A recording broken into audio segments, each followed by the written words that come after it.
Live show at ngayong gabi International Boxing Talk. Canelo Alvarez. Hindi po yan Pilipino ha, Mexicano yan. Malamang alam mo na. Pinili niya na next na mga kalaban niya ay hindi si Dmitry Bivol, buti na lang. At si Gennady Golovkin. Alam ko yung iba dyan hindi masyado excited. Pero I think that's the right decision kasi delegado siya kay Bivol. Pero risky rin ito dahil pag natalo siya, feeling ko lang, nako, marami na talaga magsasabi na over the hill na itong si Canelo Alvarez. Pag-usapan natin yan, ako po si Powcast ng Powcast Sports at parang hindi pantay yung camera ko. Pantay ba? Okay. Mag-countdown muna tayo bago ko pantayin yung camera ko, ha? Salamat guys. Countdown.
Ilang ganito, ilang set?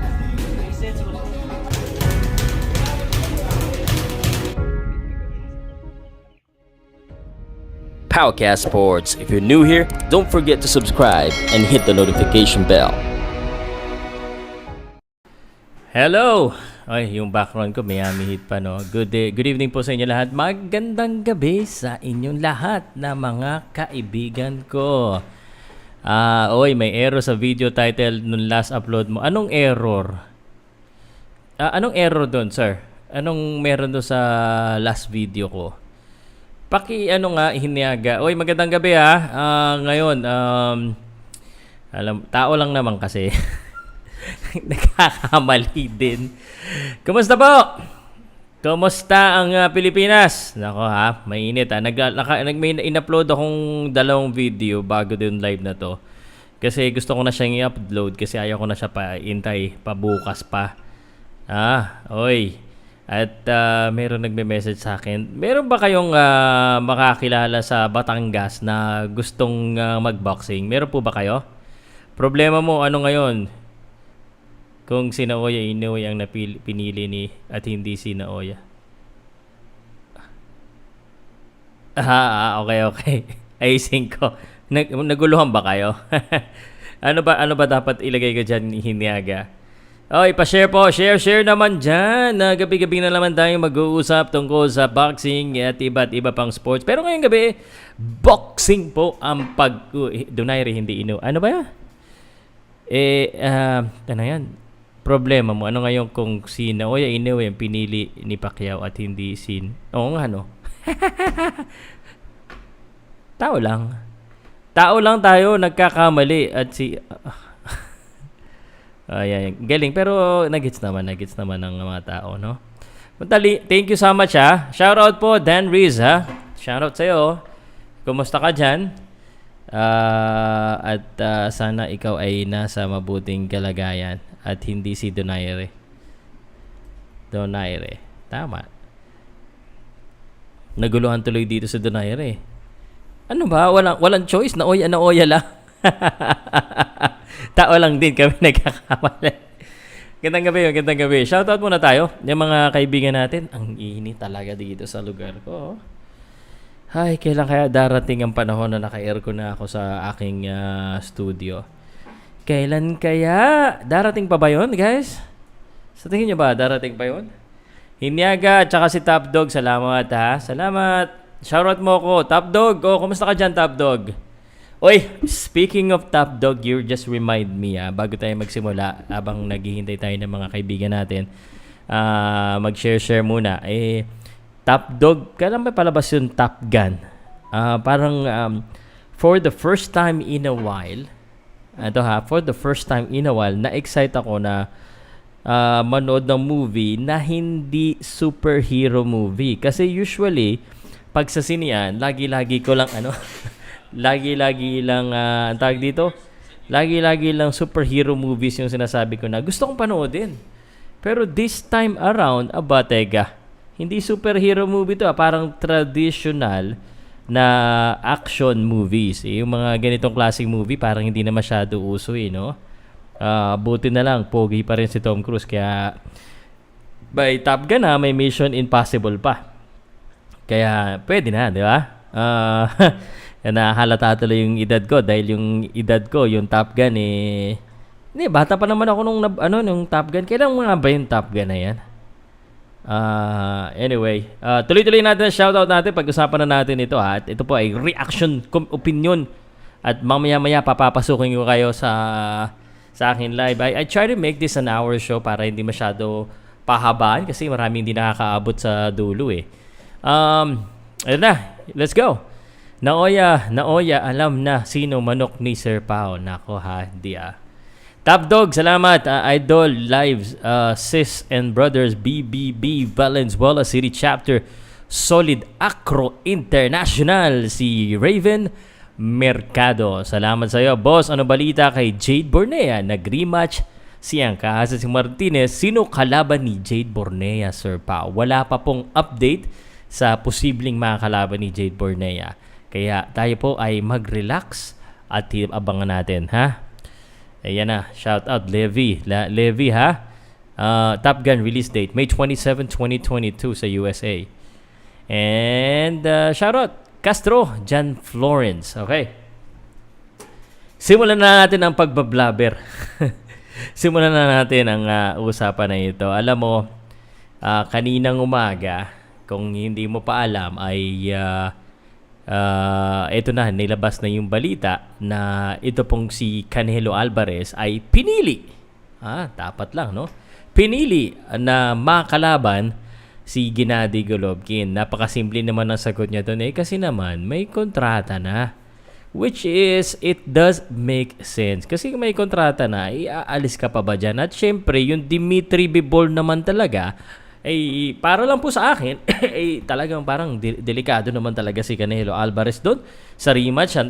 Kung sakali, pwede namang manalo siya. I mean, nothing against Canelo. In fact, tayo pa nga ay fan talaga tayo ni Canelo Alvarez. Pero parang wag muna, no? Kasi parang mas madali namang siguro sana kalabanin itong si Gennady Golovkin kasi ito ay tunay niyang timbang. Hindi siya aakyat sa light heavyweight. Ngayon, this fight with Gennady Golovkin, the third time, just so you know guys, pangatlong beses na yan, laban na yan. And of course, a lot of interest still, at least for me, I'm interested. Are you still interested? Are you still interested? Dun sa trilogy na yan kasi confirm na po at ang laban nila ay magaganap daw somewhere in September. Bobby Uzwenko, Tom Cruise yata uli ang bida dyan. Yes sir, pogi pa rin si Tom Cruise at si Jennifer Connelly ang kanyang kapartner. Anyway, bago tayo mapunta sa showbiz, good evening muna kay Riddick Tablanza. Good evening Sir Pao from Palawan. Salamat. Maayos ba yung boses ko? Double check ko Okay. Okay. Na action movies. Okay. Parang tahimik kayo ngayon 98 ang tao ngayon, tahimik. Wala man lang pa-shoutout diyan. Pa-shoutout mo, tsaka pa-share. Share at tsaka shoutout ang gusto ko, no? Anyway, Canelo Alvarez Taghill, what's up? Very interested po kami sa GGG. Ako rin very interested, First fight ni Canelo Alvarez. It went to a split draw. Okay? Second fight the next year. It went to a majority decision for Canelo Alvarez. Third fight, will it be the same? Will it be that close? Because the last fight was very close. If the first and the second fight was very close. But then again, you started to think, Canelo Alvarez is still in his prime. And para sa akin po, he might have gotten better from his last fight with Gennady Golovkin. I think he has gotten better. But for Gennady Golovkin, I'm not sure if he has gotten better. He has gotten older for sure. So, that's negative on the part of Gennady Golovkin. But at the same time, come to think of it, I'm sure Gennady Golovkin needed this rematch more than Canelo. Because if there's anyone that wants to prove or that needs to prove something, that is Gennady Golovkin, right? Boom boom pow, tomato can. Salamat kahit matalo niya si Gigi, yun not a big deal kasi may edad na si Gigi. Pero pag natalo si Canelo, medyo problema yun. And we're gonna go to that. Good evening pa. Shout out naman, Jack Kapunay, Bobby Swenko, tomato can. Canelo lost to Bivol. Make this trilogy more interesting. Guwapo ka naman, diba? Jack Kapunay. Nawala yung baso ko tuloy, oh.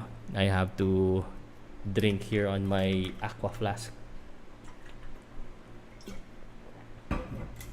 Alam mo, sorry. Ito pala yung baso ko. GGG, matanda na, babawi si Canelo from his previous loss.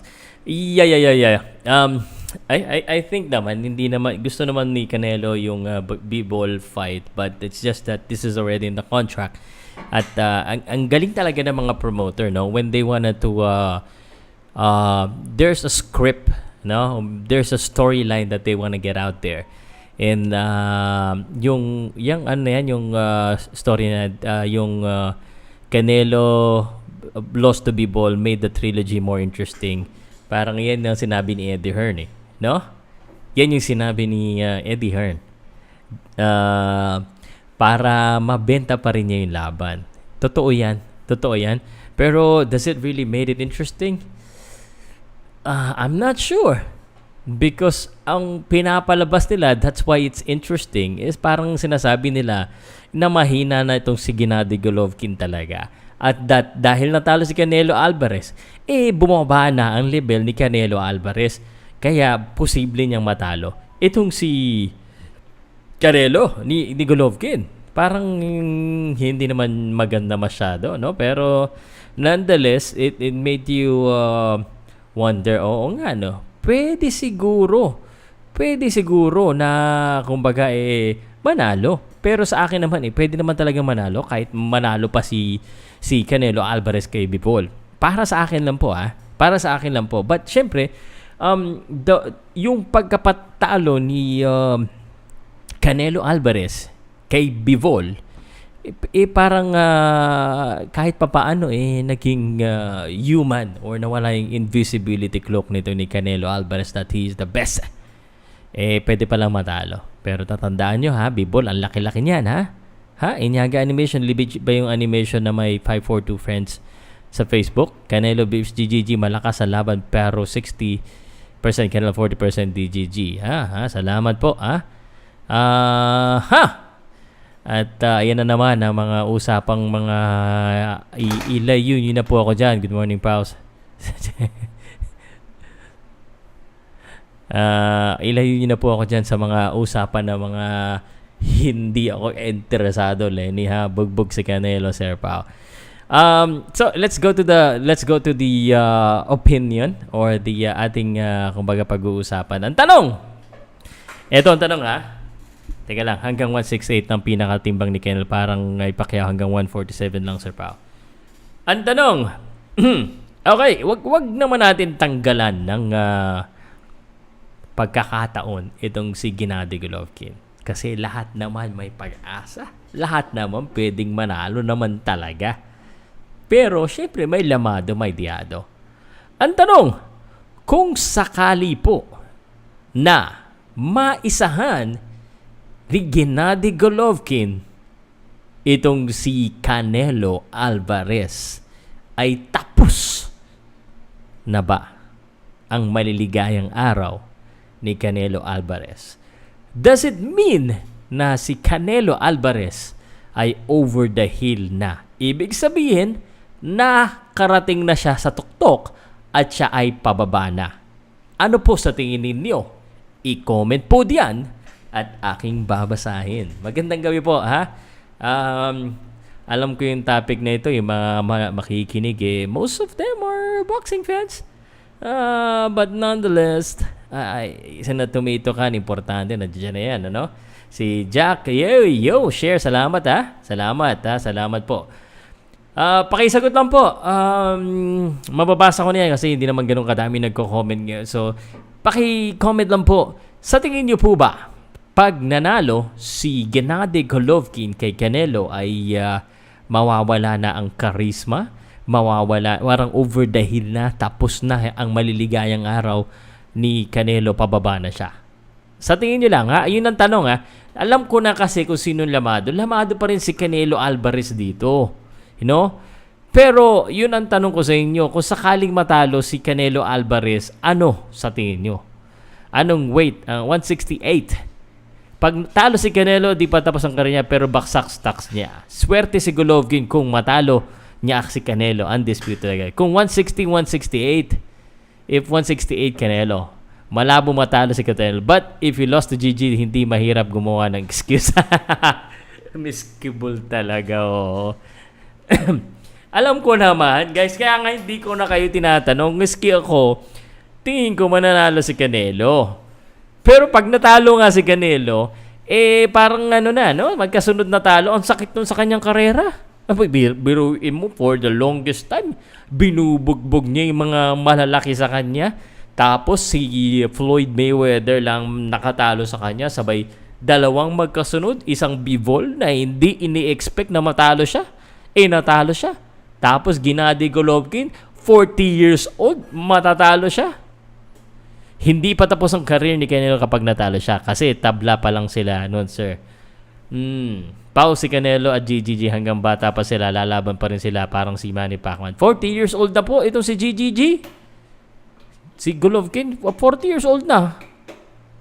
Kung matalo si Canelo kay GGG, tapos na ang payday kay Canelo. Yun. Siguro yung career hindi pa tapos, pero yung height ng career niya, ibig sabihin ba nito pababa na siya? Yun na lang siguro. Sa tingin niyo ba, pag natalo siya dito, hindi na siya yung nakuha niya na yung pinamataas, tapos ang mga ligayang buhay? Sir Pao, doon lang mapapatunayan ng tao na din si Canelo natalo din just like Pacman. Hindi imposibleng back-to-back loss kay Canelo. Parang kay Pacquiao, time din ang invisibility niya nung nagka-back-to-back loss. What a way to end your career by beating former unstoppable pound-per-pound king if you retired after the bout. Any announcement for the venue? Okay. I think Gennady Golovkin, pag natalo niya si Canelo, I mean, that's yes.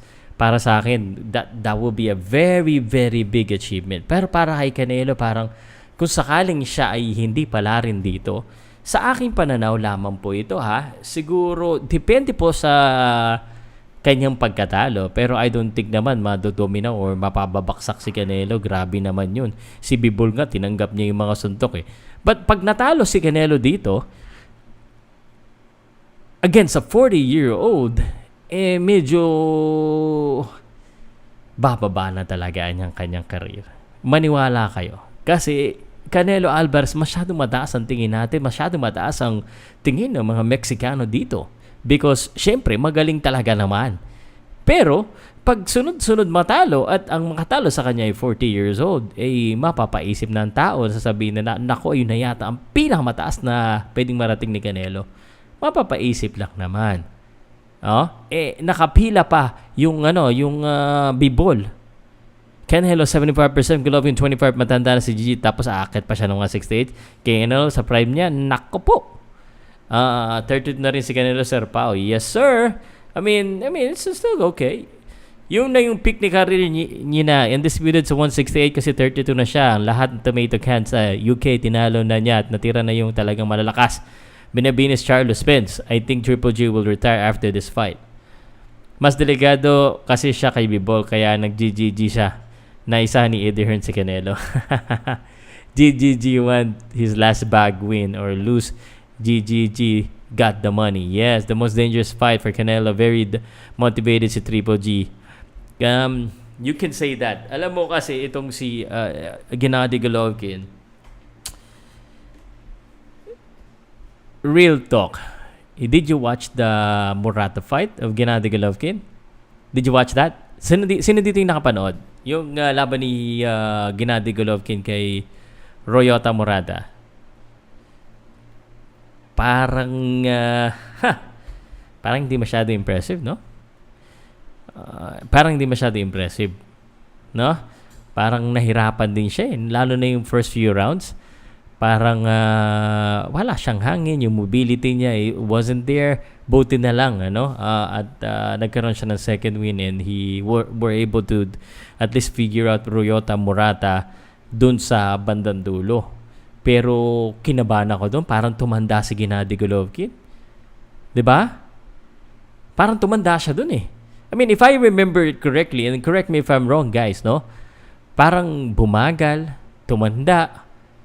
Buti na lang, kahit na ganun pa man, itong si Gennady Golovkin ay talagang may puso pa rin. Pati hindi nag-update yung aking mga comment dito, ha? Ako pa, parang amateur lang yun. Nako, bakit ganun, ha? Nasaan yung mga Facebook comments, hindi lumalabas. Hirap si GGG nung early rounds. Iniinda niya yung body shot. Yes, Father Time is catching up na Sir Pao. Yes, sir. Babagal na si GGG nung Murata fight, Sir Pao. Malakas lang talaga siya sa muntok. Dapat Benavides Chardo na lang pinili ni Canelo. Hindi na nasa kontrata na yan. Ako pa parang amateur lang, yun lang. Kaya pa ni Golovkin matalo si Canelo. Ito yan, sir. I know Eddie Hearn is still pushing for the GGG fight kasi yun yung nasa kontrata eh. Nasa kontrata na, 'di ba? Hindi ko alam kung nabasa niyo yung mga artikulo, because every day in the morning I read the news, and what I've read is, sabi ni Canelo, he wants to fight Bivol, but it's already in the contract that he's gonna fight Gennady Golovkin in September. And wala naman choice si Golovkin. Kung siguro si Golovkin ang natalo, talagang pangit, hindi maganda yung laban. Pero hindi naman si ang natalo no? Ang natalo ay si Canelo. So gusto naman makabawi ni Gennady Golovkin, so it still makes some sense. It's still somewhat intriguing pa rin. Agree or not? Okay. So, okay lang yan. Now, yung sinasabi ng mga tao dyan na si Benavides, si Charlo, that will be up first for discussion after this fight. So, remember, magiging free agent ulit itong si Canelo after this one. He's actually a free agent and he's just have 2-fight contract. So, he's gonna have to evaluate again. If he really wants to get the Bivol fight, then he would need to fight the fighters that Eddie Hearn will propose to him, which means malamang hindi kasama dyan yung Benavides fight, yung Charlo fight. No? Malamang. Sir Pao, remember Pascal Hopkins, Tavares Cloud Hopkins?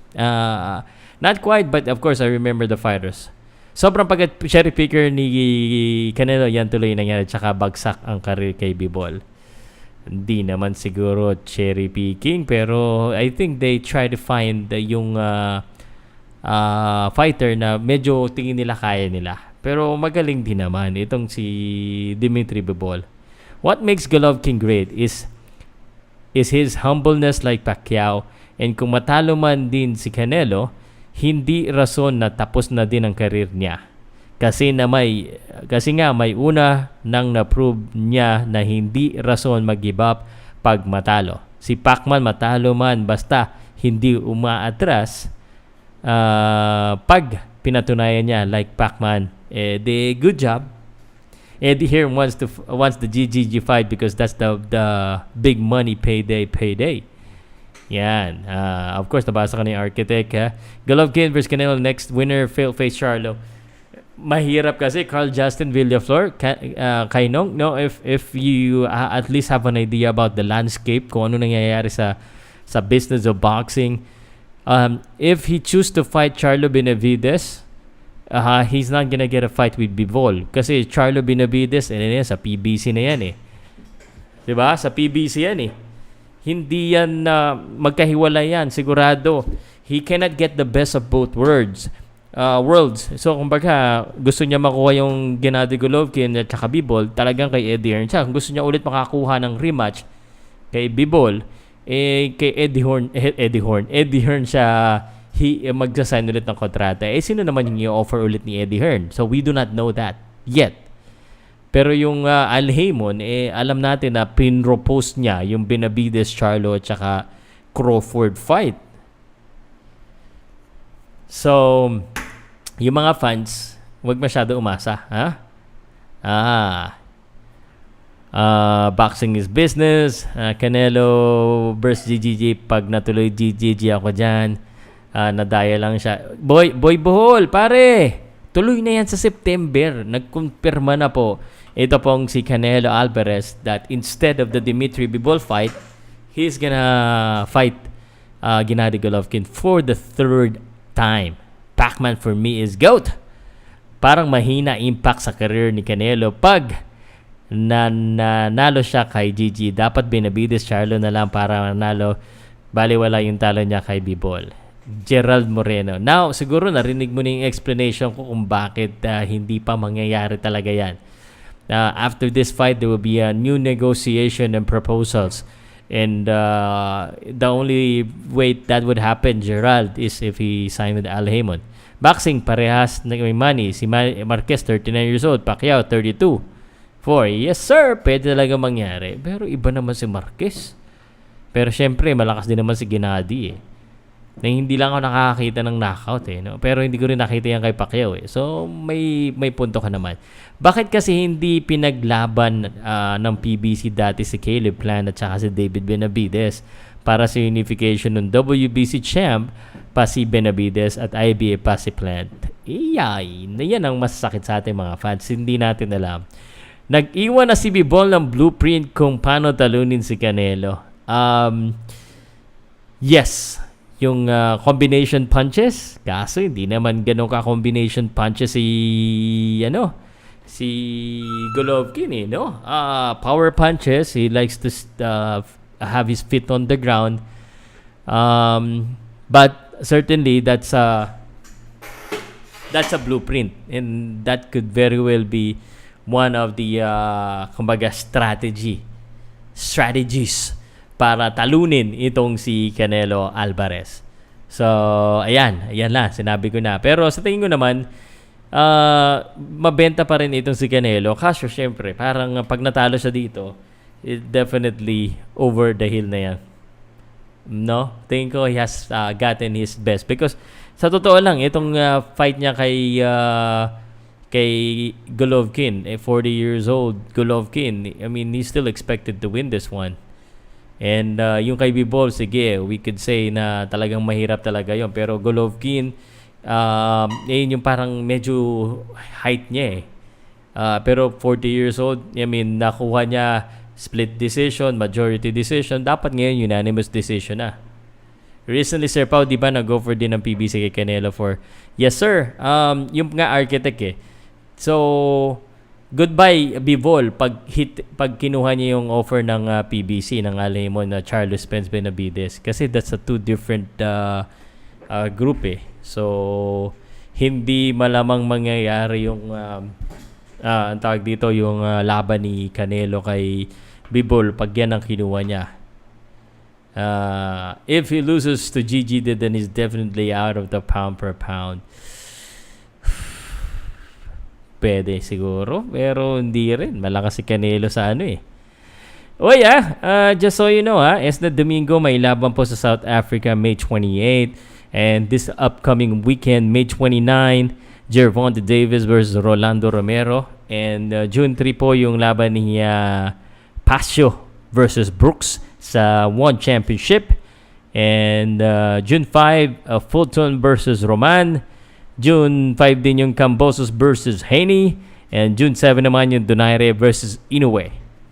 Yan. Malakas pa rin yung Canelo. Naku, hindi ko na nabasa. Laban niya sa Benavides Charlo bago muna rematch kay Bivol. Si Better Bib pa. Yeah.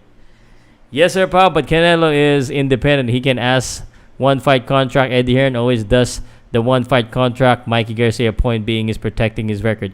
Yes, sir.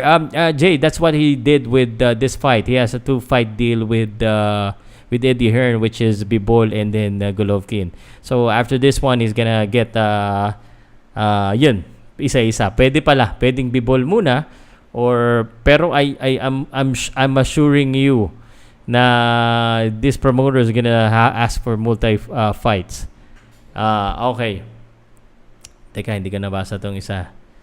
Maganda naman sana yung combination ni Canelo, and problema na pag-aralan talaga yung combination. Bivol, kaya sobrang nahirapan. Canelo, Benavides na lang. Romero ako dito. Naglaban na din si Terence Crawford versus Benavides. Di pa? Prediction mo, Sir Pao, Romero, Haney. Ang ganda. Bakit dyan? Ha? Romero, Gervonta Davis ang magkalaban eh.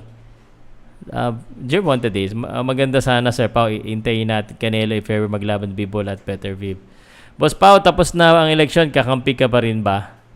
Ay, anyway ko sa'yo. Romero, kailan kaya bigyan ng laban? Soon na yan? Soon na yan. Nagpa-practice na yan si Martin. Hindi lang ina-announce yan. I-announce nila yan sa kanilang sariling channel. So I'm gonna invite people to come in to have a quick chat. Yeah, baka may mga tanong kayo dyan.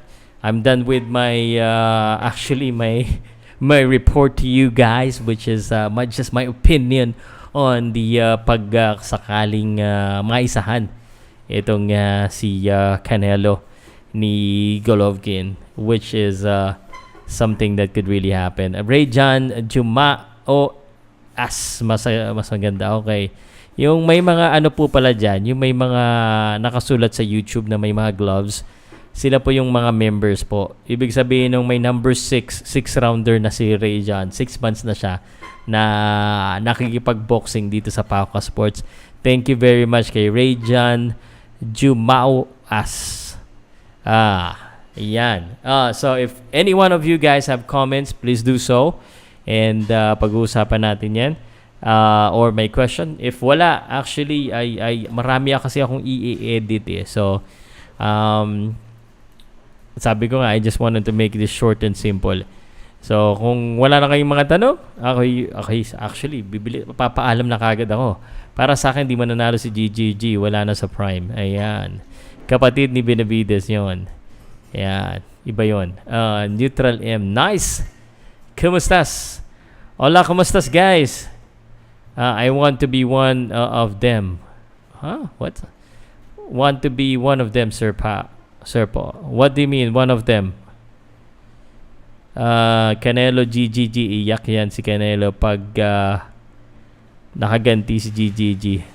Bakit hindi lumalabas yung mga Facebook comment sa screen? Madami naman nanonood sa Facebook. Anyway, paano kung mag-ala Marquez si Golovkin sa edad na 40? Matututulog niyan si Canelo. Pwede naman. Gusto ni Mike maging member mo, Sir Pao. Okay. Ano yan? I-click mo lang yung join. Yeah. 6-month member? Saan? Ikaw din 6-month member? Hindi, automatic kasi yung sa sa gloves. Nakikita mo yung comment, neutral M. So yung may kulay yung mga yun yung may kulay yung comment sa YouTube. Kinlik nila yung join. 'Di ba sa sa video sa baba, mayroon join doon. Kiklik mo lang yung join. Tapos makikita mo doon, join this channel, you get a loyalty badge. Powcaster 49 pesos, Super Powcaster, Sponsor Powcaster. Dyan po yan. Yun yung badge. Ayun yung may extra. Kumari yung nakita nyo dun sa ko. Saan ba yun? Yung dun sa channel ko, may nakasulat dyan na for members only. Nakita nyo ba yun? Yun yung mga videos na dun lang sa paying members po. Sensya na kayo.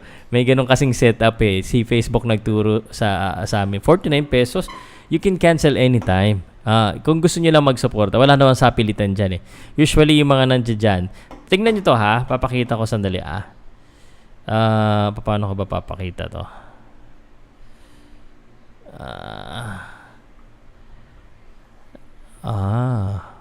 Ito.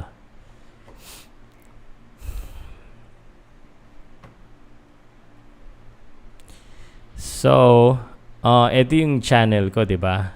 Ito yung channel ko. So, ito yung channel. Ayan, 450k subscribers. Tapos, nandito yung Canelo Picks Golovkin, pagtalo. Tapos, ito yung mga members, our members. Yan, nandiyan dyan yung mga batch ng members. Tapos, ito yung upcoming uploads, past live stream, boxing, basketball, MMA, members only. Ito yung mga members only video. So, paminsan-minsan nag-upload ako pero hindi ko rin nagagawa. So, ito yung shorts. May mga ganun-ganun din. Ito yung first channel ko, yung Powcast Project. And then, mga full fight ng boxing, dito ko nilalagay. And then, the popular uploads. So, yan.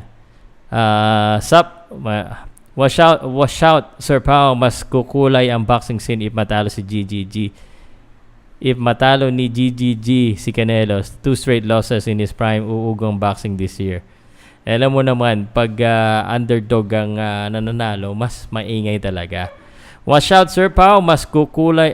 Lods, ang sexy naman ng mga round girl na kasama mo sa picture. Pingin naman ng isa. Di po sila akin. Picture lang. Neutral emo. Good. Pacman pa din compare kay GGG. Sa pag-akyat ng timbang, lahat ng mabibigat. Kalaban, kinalaban, di namimili. Okay. Magandang laban ito, dikdikan ito kasi bakit pag nanalo si GGG kay Canelo, laban pa kay Bibol, win or lose after that resign na siya. Canelo naman last fight win or lose. Bata pa si Canelo no. Sir Pao, join naman. Rolly Merceder, Marky Lopez, Canelo. Exactly, Sir Pao. Kaya trip ko talagang matalo si Canelo pati si Inoue. Canelo, Inoue. Nako, napakalaking balita yan pag natalo si Inoue sa Japan, no? Pag natalo si Inoue sa Japan, it's gonna be a big news. Pausi kasi meron nasa UK pa rin, baka maglaban sila ni Butler. Nakatira siya kay Angel, taga U. Hindi ko kilala, sir, wala akong balita kay Casimero po pasensya na po kayo ha. Tayo po kung naghihintay lang tayo, nahihiya tayo, nagkaaway-away pa sila, ayoko ng mga ganyang away-awayan. Huwag niyo ko isama dyan, ha? Oy, Jay Hollywood is here. Buti umabot ka, Jay. I'm about to go. Jay, what's up, bro? Jay. Hey, Sir Pao. How you doing? Hey, man. Kumusta? I'm fine, thank you. Ikaw, You're nasan ka? about to go? Yeah, well, I try to make this within an hour show, and actually, I just want to talk about the Canelo fight because I had a separate video on the Manny Pacquiao prediction and the Kai Soto thing. But go ahead, man, if you want to ask me anything. So I was just watching your about the Pacquiao thing. Anyway, we're talking about Canelo, yeah. What are we talking about?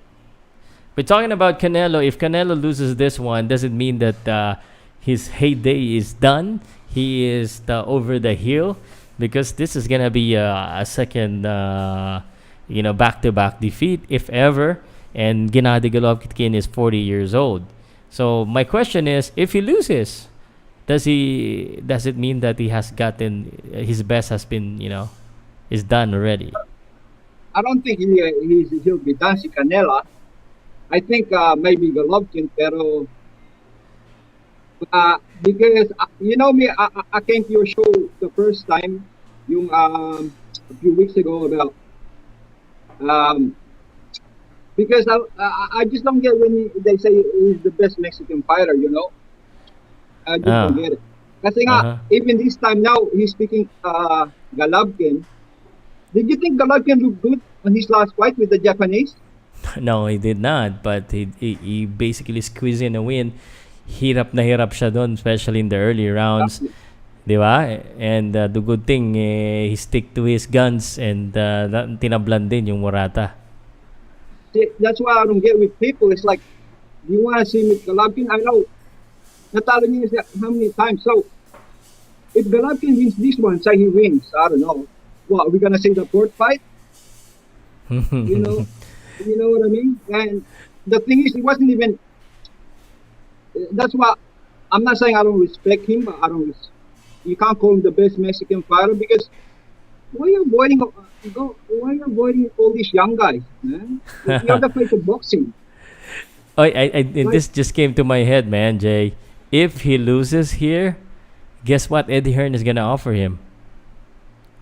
Yeah. The same fight. Okay, let's do Bibol and GGG rematch for both because he lost to both fighters. Yeah, that's what Pero I mean. yeah. But I don't know. Like I know people are saying they don't want to. I thought he should have gone. You know, he's the face of boxing. Why don't you go for the redeem yourself against B-Boy? You know, but because he didn't look like Canelo on that fight. But I don't know. For me, I just want to see him against. You know, the young guys. You know, like why you the Charlo de Benavides, right? Yeah, man. You know what I mean? Yeah. Let's be honest. That's what people want to see. Yeah, but It's like that's the problem with boxing. It's like some of the great fights. It's like it's way over the years. They should be like the Pacquiao, Mayweather. Yeah. You know, yeah. this. You know, man. Al Heyman gotta do a better job in selling those fights because Eddie Hearn is beating him to the offer. Yeah, pero it didn't yet. Let's be honest. Like, if Canelo says what he wants, he's gonna get it. Yeah. I know people say, "Oh no, the boss is the." No, the boxer is the boss. It's what they want. Let's be honest. If Canelo says, "Yeah, I want a rematch," because even we asked this last time, tinanong ko yata si Ma'am Rachel about because I didn't know the process of the boxing. Like, if there's a rematch clause, they can actually bypass the rematch clause and then go pick whatever they want. You know, that's why it's called negotiation. Yeah. But again, you gotta remember, bro. And according to the news articles, and even before the fight with Bibol start, it was already planned. It was already on the contract that they're gonna fight. So he does, even if he has a choice, this is the safe choice. But you know, the perfect excuse is that we already signed to this contract anyway, so you can't say anything about me. I'm not trying to duck anyone. It's just that it's a contract. And after this one, the thing is, if he truly wants a Bibol fight, then that means, you said maybe get a 1-fight contract. I don't know if Eddie Hearn is gonna be able to offer that because he wants to secure his money as well, right? And I mean, so far, if you get a 1-fight contract with Canelo, you're gonna make your money. Well, I know you're gonna make your money, but you're gonna have to have leverage. I mean, that's why these promoters are proposing 2 fights, 3 fights. Yeah, I get you. I understand. Yeah. Yeah. I understand. But that's why I say like Canelo. That's the business, like, man. Yeah, man, I get it. But it's like how I say, Canelo's stuck between a rock and a hard place, at the moment. Yeah. Like what you said, his answer right now is the safest way. Like you said, yeah, well, I got a rematch. I mean, I got a 2-fight contract. So what am I gonna do? But yeah. Really, Don't worry. Next year it's gonna be, or after the September fight, I'm sure there are gonna be another negotiations, and whoever has the better offer that Canelo wants, then hopefully we get the Charlo fight because everyone's been talking about it. The Charlo fight, especially if he wins again, Gennady Golovkin. I don't really care if he gets a rematch with Bibol or not, to be honest with you, because that's a light heavyweight anyway. You're looking for a challenge. You have to go up in weight. Exactly. There's a challenge in your division, right? Exactly. And exactly what was he saying? He wants to do that part of his legacy to get all that titles from going up. So You know, Mm-hmm. you know what? What's he fighting Canelo at? What weight? I think it's 100. Golovkin. I think 168 for the belt of Canelo. Oh, that's good. Damn, has Canelo still got a belt? Yeah, I mean he didn't even lose his belt because he fought at the light heavyweight. He's still Oh, no, undisputed. no, no, no. I understand that, but I thought he relinquished that No, 168. no, he only fought one time, So there you go. so Damn, he and still you got want the to fight? belt. He's still You got a chance undisputed. to undisputed? No, Yeah, I he don't got. think so. He hasn't Benavidez got a WBC. Okay, let me double check here. Yeah, he got. I think he got that. I'm He's gonna not show you, undisputed. man. He's I not. don't think he's undisputed. I think he's an undisputed super middleweight. Yeah, he is, man. He is. Okay, my bad. Damn. He Okay, is undisputed. Uh, uh, Let me just show you. that's crazy. That's He is. crazy because like they won't even strip him because if he's 168, they gotta be some type of mandatory type of you know mandatory type of agreement. I mean, they got that rule, right? Mandatory. That, that's all Saul, man. Look at that. Saul. Then it be this number one. Yeah, The no. 168. And then, of course, dito sa baba, yung Jermall Charlo, Gennady Golovkin, 160. Gennady Golovkin has two belts. So, Gennady is going up to get four belts. Yeah, no, because I heard that if this fight wasn't gonna go on with the Golovkin, an Australian guy here, one of our stablemate, Mm-hmm. um, Michael Zarafa, was gonna get a chance with Golovkin, pero I don't think that's Mm-hmm. gonna happen because they're gonna Not fight. right now. Yeah, And exactly. David Lemieux just got defeated just recently by Benavides. Benavidez. Hey, Yeah. so Pao, how do you think Benavidez will go with Canelo? Most people say that if there's anyone that could beat Canelo, it's Benavides. And I have to rethink about it now. Before, it was an easy answer for me, brother. Canelo all the way. Oh, really? Yeah, it was for me. It's still Canelo all the way.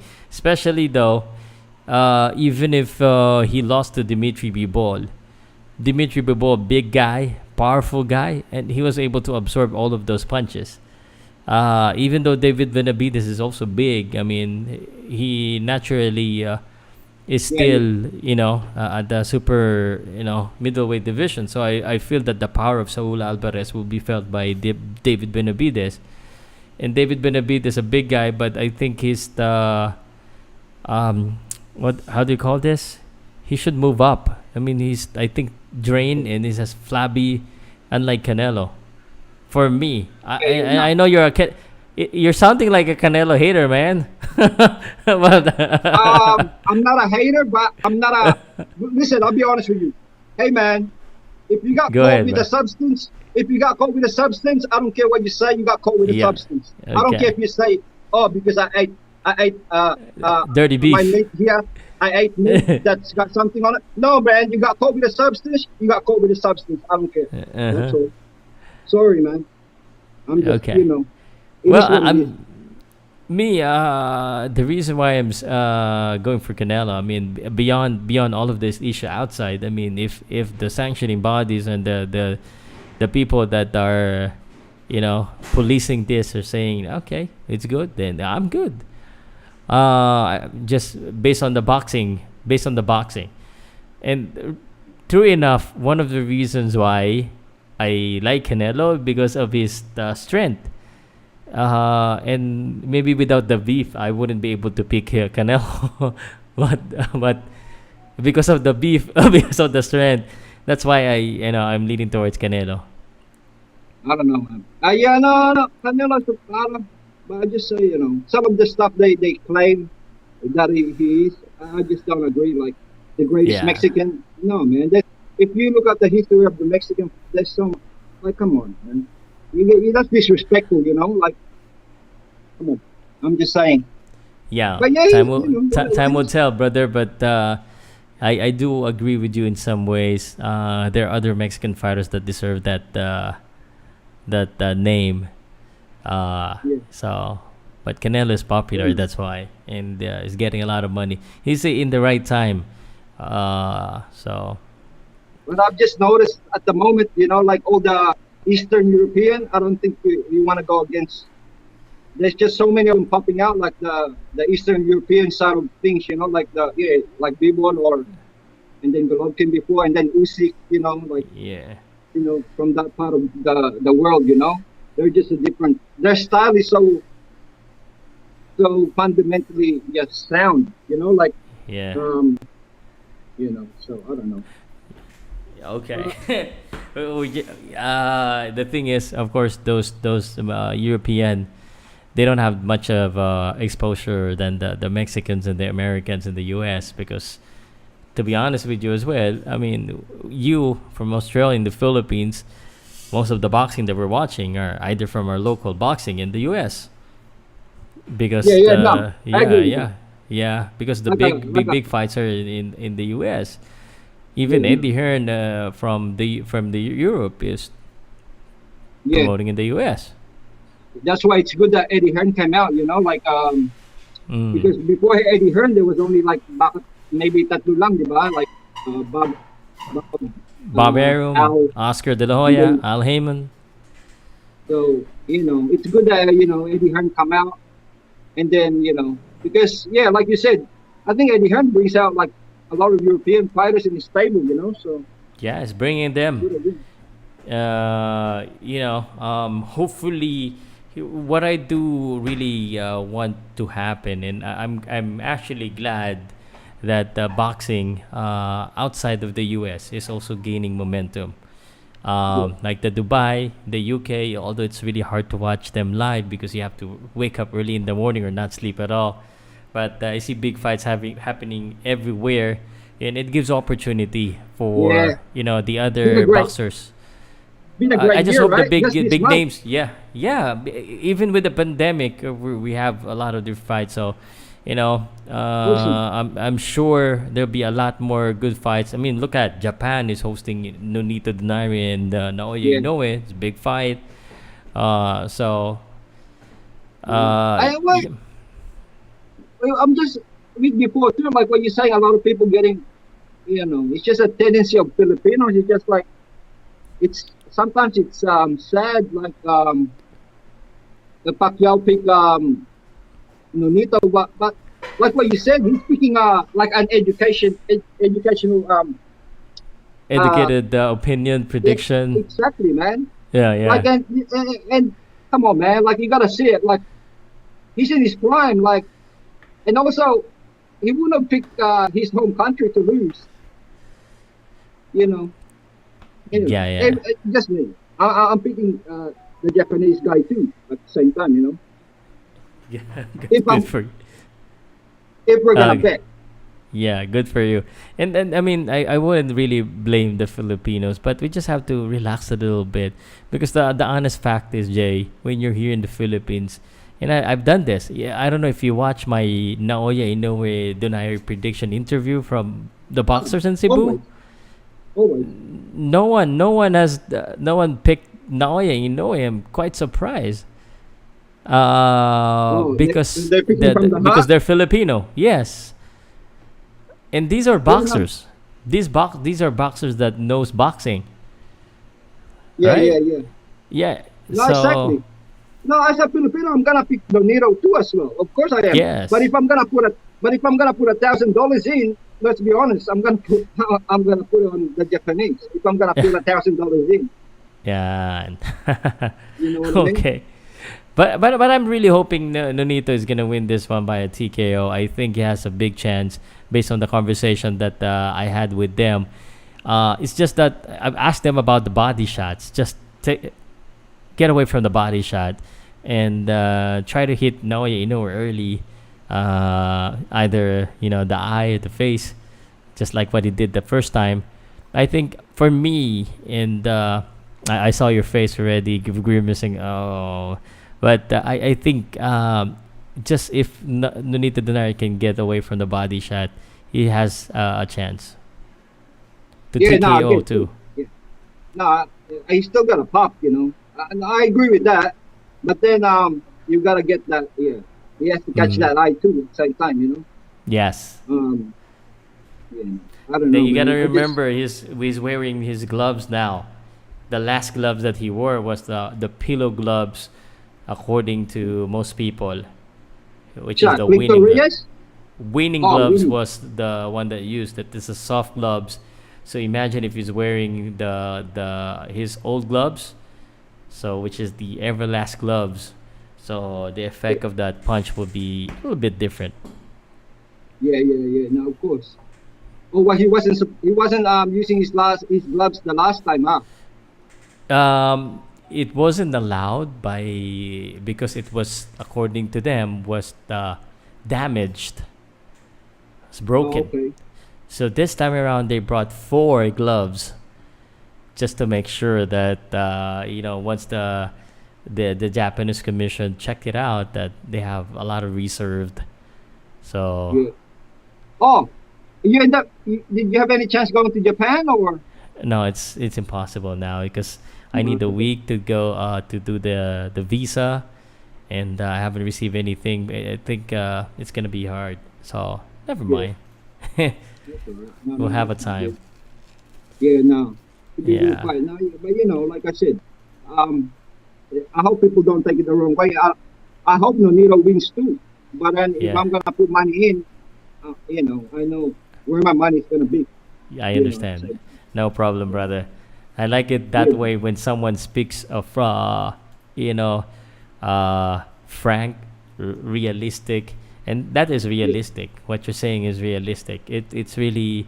I mean, I've read a lot of prediction and odds from everywhere, and it's really no way because it does make sense. Yeah. But hey, where did I fight last time, Sir Pao? Was it the World Cup, the Ali World Cup? Or? Yeah, the World Boxing Super Series. Yeah. Okay. Yeah, and that was a while ago too. Yes, there were a lot of highlights coming up right now, where Donaire was able to hit the chin of Naoya. I don't know if you've seen that. Top Rank is putting that up. So. Anyway, I mean, like I said, the Japanese, and now he knocked out one of our boys, Maloney. Oh yeah, Maloney. I know these guys. So yeah, that's something that I look forward. June 7th. That's a Tuesday, not a weekend, and so that means in that week alone, there'll be a lot of boxing. June 5, Roman versus Stephen Fulton, and then Cambosos and Haney. That's June 5. Right there. It's been awesome, man. Aston Palikte is coming there and is fighting your guy Maloney. Yeah, no, I saw that too. And then Cambosos. The Cambosos and Haney, and then of course the 2 days after that it will be the Donaire Inoue fight. Yeah. I still don't know where to watch. Those asking questions, di ko pa alam kung saan ako manonood kasi it's not available on Fight. They say it's available on Amazon Prime. And I already have a lot of subscription. I have Netflix, I have HBO, I have The Zone, and I have all my apps. And I'm not even watching all of them. And I plan to get Disney Plus, but it's not available in the Philippines yet. And I'm gonna get Amazon Prime, and I don't even watch. I have NBA League Pass. Oh my goodness. Nah, that's same here too. The thing is with I ended up having the Zone, pero the Zone sort of cheated me because they promised it was supposed to be streaming, and then eventually it just became pay-per-view offer, Yeah, that's a Canelo only. Come on, Eddie Hearn. Well, it's here in the Philippines. It was included for free. I know. I just remember in the Philippines we got a lot of free fights, right? Yeah, third world country, man. We get a lot of stuff for free, even if it's not for free. We still get. We pay like $70 here, man. Yeah, yeah. It says here. Anyway, It's well, okay. any last question? It's 9 o'clock, exactly an hour. I wanted to No, make man. this an I hour. just want to think because I thought like I'm not really a Canelo fan. That's why. But I if, can whenever see I get that. the chance, man. I can see that. Maybe when the fight has been made, let's debate a little bit. Ah, I'm for Mr. Paul, Canelo. it's You're just like gonna be this, for man. GGG. What? No, before I go, it's just like this, right? I know that's in paper that's the name is great, but let's be honest. Don't we want to see him against the young guys, man? You know, Okay, I mean, I'm not gonna respond. I'm gonna reserve our debate soon, so that they can have some entertainment. But it's okay, man. Yeah, I just wanted to say hi to Jerry Gomez, to Mark Abada. You just came in at the late part of the show. Che Lix, Architect Gaming, Dewalt. Now I'm speaking in English, man, because of Jay Hollywood.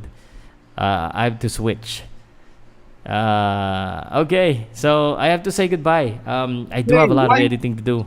you ain't gotta go apologize, man. You're globally, Mr. Powell. You're I'm globally now. global, yeah. Mr. International, Mr. Worldwide. Oh, man. Oh, man. So long. See you, bro. Salamat. Okay.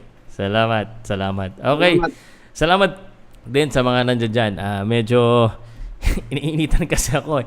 Pahinga na ako. Ang dami ko pang edit gagawin kasi because of the Cebu fights. I just received it. I was able to download all of the fights and I'm gonna be re-uploading including the interviews. So, ayun na. Salamat sa inyo lahat. Good evening, and I'll see you again soon. I'm still trying to figure out a way on how to be able to regularly do live on the Powcast Project channel. It's coming soon. Thank you, guys.